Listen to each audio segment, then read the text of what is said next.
Alors bonjour à tous, je m'appelle Tamara Letane, je viens de Montpellier où j'ai effectué ma licence ainsi que mon master dans le parcours biologie fonctionnelle des plantes. Je suis actuellement en première année de thèse à l'école doctorale Gaïa où j'essaye de caractériser le réseau de gènes qui va contrôler la croissance déterminée des routelettes de racines protéoïdes chez le lupin blanc. Alors je suis actuellement en laboratoire à BPMP, qui est comme je vous le disais, à Montpellier, Supagro. Et je suis dans l'équipe développement et plasticité du système racinaire, où je suis sous la direction de Patrick Doumas et Laurence Marquez. Donc, comme je vous le disais précédemment, je travaille sur le lupin blanc. Donc, ce sont les 3 premières images que vous pouvez voir en haut à gauche. Donc, le lupin blanc qui est une plante cultivée, donc une plante qui est d'intérêt agronomique, car ses graines sont consommées donc à la fois par nous, les humains, mais surtout, c'est la première source protéinée pour les animaux. Donc ce lupin blanc est donc la seule plante cultivée qui a la capacité de développer des racines dites protéoïdes en réponse à une carence en phosphate. Alors une racine protéoïde, qu'est-ce que c'est ? C'est en fait une racine latérale sur laquelle vont se développer un ou plusieurs clusters de petites racines tertiaires que l'on appelle les routelettes.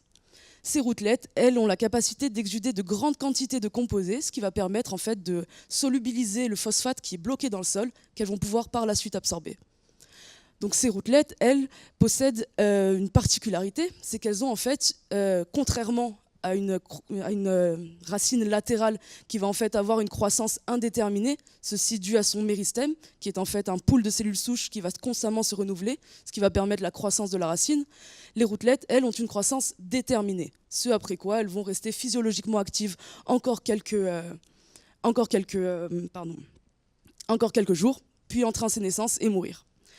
Donc en fait, si vous regardez sur l'image en bas à droite, notre supposition est qu'il y a une disparition du méristème en fait, chez les routelettes matures.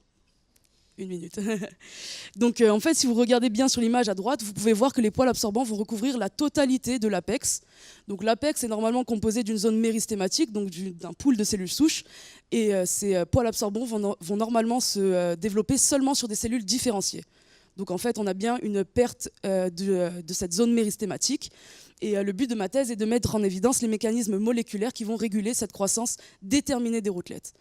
Donc ce projet, en fait, rentre dans une plus grande problématique qui serait de transférer la capacité à faire des racines protéoïdes fonctionnelles chez d'autres plantes afin en fait de réduire les intrants en phosphate et surtout leur impact sur l'environnement. Merci à tous.